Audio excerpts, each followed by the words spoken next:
Student आज हम देखेंगे एक क्वेश्चन में पेरीमीटर फाइंड करने का। वैसे तो हम लोग क्लास 6, 7, 8 से ही पेरीमीटर फाइंड करते हैं, लेकिन कंपटीशन बेस्ड में भी यह क्वेश्चन आता है और अच्छे क्वेश्चंस में पेरीमीटर जो है वो डायरेक्ट नहीं रहता है। डायरेक्ट कहने का मतलब कि आपको एक क्लोज शेप दिया रहता है और वो बाउंड्रीज को ऐड करना है, तो वो डायरेक्ट नहीं रहता है। तो उसमें हमें सबसे पहले क्या फाइंड करना रहता है, उसका लेंथ। और कुछ गिवन में क्वेश्चन में गिवन डाटा रहता है, उसके हेल्प से हम लोग उसका लेंथ फाइंड करते हैं और उसके बाद हम लोग पेरीमीटर फाइंड करते हैं। तो कुछ ऐसा ही क्वेश्चन है। तो मैं मुकेश कुमार, देखते हैं इस क्वेश्चंस को। क्वेश्चंस क्या है, एबीसीडी एक क्वाड्रिलेटरल है आपका। एबीसीडी क्या है, एक क्वाड्रिलेटरल है।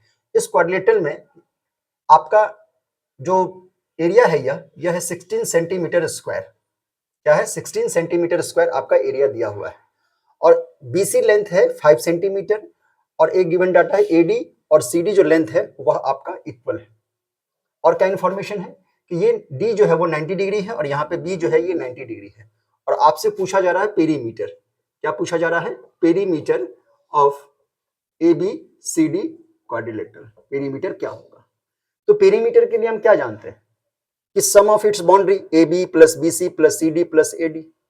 अब यहाँ पे हमारे पास ना ही ए बी के बारे में कोई इंफॉर्मेशन है, ए डी और सी डी तो इक्वल है लेकिन लेंथ नहीं दिया हुआ है। तो क्या इसे हम अगर एज्यूम कर ले A B length x centimetre और एडी अगर हम y सेंटीमीटर एज्यूम करते हैं तो डीसी भी हमारा क्या हो जाएगा, y सेंटीमीटर। तो इस तरह से हम पेरीमीटर ऑफ एबीसीडी क्या लिख सकते हैं स्टार्टिंग में, हम लिख सकते हैं A B plus B C plus C D plus A D, ये लिखें। अब ए बी लेंथ कितना मान एज्यूम किए हैं, x centimetre plus B C 5 plus C D y plus D A y, तो ये हमारा क्या हो जाएगा x plus 5 plus 2y centimetre. ये हमारा पूरा पेरीमीटर हुआ। अब इस पेरीमीटर में हम x और y, ये जो वेरिएबल है x और y, यह हम कैसे फाइंड करेंगे, इस क्वेश्चन का मेन हमारा पर्पस यही रहेगा। अगर हम x और y फाइंड कर लेते हैं तो हमारा क्वेश्चन सॉल्व हो जाएगा। अब इसे फाइंड करने के लिए क्या करते हैं, इस ए वर्टेक्स को हम सी से मैच करते हैं। ए वर्टेक्स को किससे मैच करते हैं, सी से। जैसे सी से मैच किए तो हम क्या देखते हैं कि एबीसी हमारा एक राइट एंगल ट्रायंगल बन रहा है और हमें क्या दिया हुआ था, ए बी सी डी का इस पूरे क्वाड्रिलेटरल का एरिया दिया हुआ था 16 सेंटीमीटर स्क्वायर। तो हम क्या करेंगे, पहले एबीसी का एरिया निकालेंगे और एडीसी का एरिया निकालेंगे और इस दोनों एरिया को ऐड करके किसके साथ इक्वेट करेंगे, 16 सेंटीमीटर स्क्वायर के साथ। यह हमारा फर्स्ट स्टेप रहेगा। उसके बाद हम देखेंगे फिर एडीसी और एबीसी पर हम लोग पाइथागोरस लगाएंगे और उससे हम लोग एसी निकालेंगे और फिर हम वैल्यू पुट करेंगे तो हमारा जो वैल्यू है ये x का आ जाएगा। जैसे ही x का हमारा वैल्यू आएगा तो फिर हमारा y का भी आ जाएगा और इस तरह से हम लास्ट में फाइंड आउट कर लेंगे। तो सबसे पहले हम क्या करेंगे, एरिया ऑफ एबीसी लिखते हैं। क्या लिखेंगे, एरिया ऑफ ट्रायंगल एबीसी। अब चूंकि ये राइट एंगल ट्रायंगल है एबीसी, तो हम जानते हैं राइट एंगल ट्रायंगल का एबीसी का एरिया क्या होता है, हाफ बेस इंटू हाइट। तो यहाँ पे हम क्या लिख सकते हैं, हाफ बेस हमारा क्या होगा 5 और हाइट क्या हो जाएगा यहाँ पे x, तो हमारा फाइनल हो जाएगा 5x upon 2 centimetre square area. अब हम एडीसी का एरिया लिखेंगे, एरिया ऑफ ट्रायंगल एडीसी। तो क्या लिखेंगे, हाफ बेस हमारा क्या हो जाएगा यहाँ पे y और हाइट भी हमारा y होगा, तो उस कंडीशन में y square upon 2 centimetre square हमारा एरिया होगा। अब एबीसीडी ये क्लोज शेप क्वाड्रिलेटरल का एरिया हमारा कितना था, 16 सेंटीमीटर स्क्वायर। इस दोनों को अगर हम ऐड करते हैं तो वो उसके इक्वल होगा। तो हम क्या लिख सकते हैं, 5x upon 2 plus Y square upon 2 is equal to 16। अब इसे हम सॉल्व करते हैं थोड़ा सा, तो 5x plus Y square is equal to 32, ये हमारा मल्टीप्लाई हो गया। इसे हम इक्वेशन 1 एज्यूम करते हैं। अब हम एबीसी पर हम पाइथागोरस लगाते हैं। पाइथागोरस में हम क्या जानते हैं कि ये हमारा हाइपोटेनस हो जाएगा, तो H square is equal to P square plus B square. Pythagoras में हम क्या जानते हैं, H square is equal to P square plus B square. ये पाइथागोरस से हम लिखते हैं, इसका हम यूटिलाइज करेंगे ट्रायंगल एबीसी में। तो in triangle right angle triangle ABC Pythagoras के AC square is equal to क्या लिखेंगे, एबी स्क्वायर हमारा यहाँ पे क्या है एक्स स्क्वायर और फिर हमारा ये क्या है 5 स्क्वायर। तो A C square is equal to क्या हो गया, एक्स स्क्वायर प्लस 25। फिर हम एडीसी ट्रायंगल लेते हैं, इन ट्रायंगल एडीसी, उसमें हम क्या देखते हैं, हमारा हाइपोटेनस तो AC ही रहेगा, तो AC square is equal to क्या लिखेंगे, Y square plus Y square, तो ये कितना हो जाएगा हमारा 2y स्क्वायर। इसे हम इक्वेशन 2 एज्यूम करते हैं और इसे इक्वेशन 3 एज्यूम करते हैं। अब इक्वेशन 2 और 3 से हम क्या लिख सकते हैं, AC स्क्वायर LHS इक्वल है, तो x स्क्वायर हम यहाँ लिखते हैं फ्रॉम इक्वेशन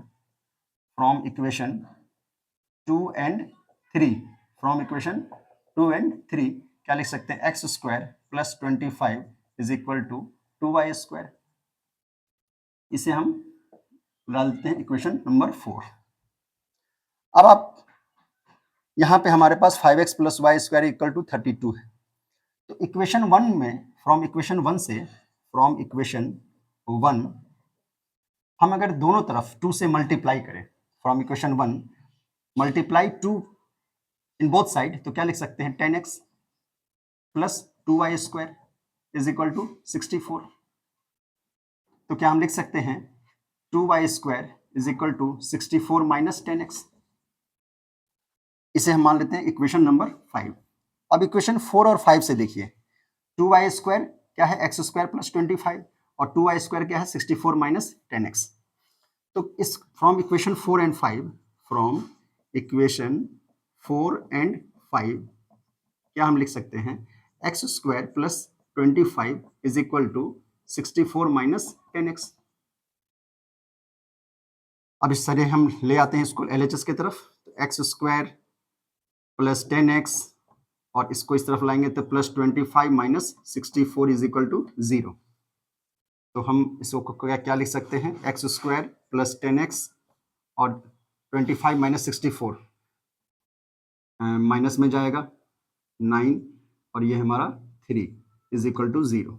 अब ये हमारा क्वाड्रेटिक यहाँ लिखते हैं, क्या है क्वाड्रेटिक है, x square plus 10x minus 39 is equal to 0। तो इसे हम ब्रेक करेंगे, स्प्लिट मेथड लगाते हैं, तो x square plus 13x minus 3x minus 39 is equal to 0। क्या कॉमन ले सकते हैं, x प्लस 13 और ये हमारा minus 3x plus 13 is equal to 0। क्या फाइनल आ रहा है रिजल्ट हमारा, x minus 3 x plus 13 is equal to 0। तो x इज इक्वल टू 3 और x is equal to minus 13। अब ये पॉसिबल नहीं, x नेगेटिव, हम क्या ले सकते हैं, केवल x इज इक्वल टू 3। तो हमारा x का वैल्यू आ चुका है। अब इस x के वैल्यू को अगर हम इक्वेशन 1 में रखते हैं तो 5 1 जा 5 और ये y स्क्वायर 32 है, तो क्या लिखेंगे यहाँ पे, y square is equal to 32 minus 5। इसको इस तरफ लाते हैं, 5 3 जा 15 हो जाएगा, तो 32 माइनस 15 क्या हो जाएगा हमारा 7 और ये हमारा 2 में से 1 गया तो 17। तो y स्क्वायर का वैल्यू आ जाएगा हमारा 17। y स्क्वायर कितना आ जाएगा 17। तो y इज इक्वल टू क्या आ जाएगा, root under 17। y is equal to root under 17। अब यहाँ पे देखिए हमारा क्या है, x plus 5 plus 2y, perimeter तो यही था, तो इसे अगर हम यहाँ पे पुट करें x का वैल्यू, तो x का वैल्यू हमारा क्या था 3, तो यहाँ पे हम 3 लिख सकते हैं। उसके बाद प्लस 5 है तो प्लस 5 देंगे और 2y है।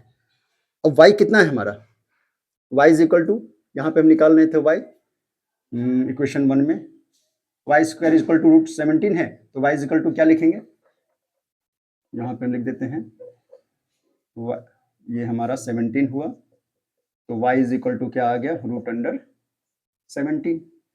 तो यहाँ पे हमारा रूट अंडर 17 और ये 2 तो रहेगा ही, 2 रूट अंडर 17। तो फाइनल आंसर क्या हुआ हमारा 8 प्लस 2 रूट अंडर 17। ये हमारा फाइनल आंसर हुआ पेरीमीटर का 8 प्लस 2 रूट अंडर 17।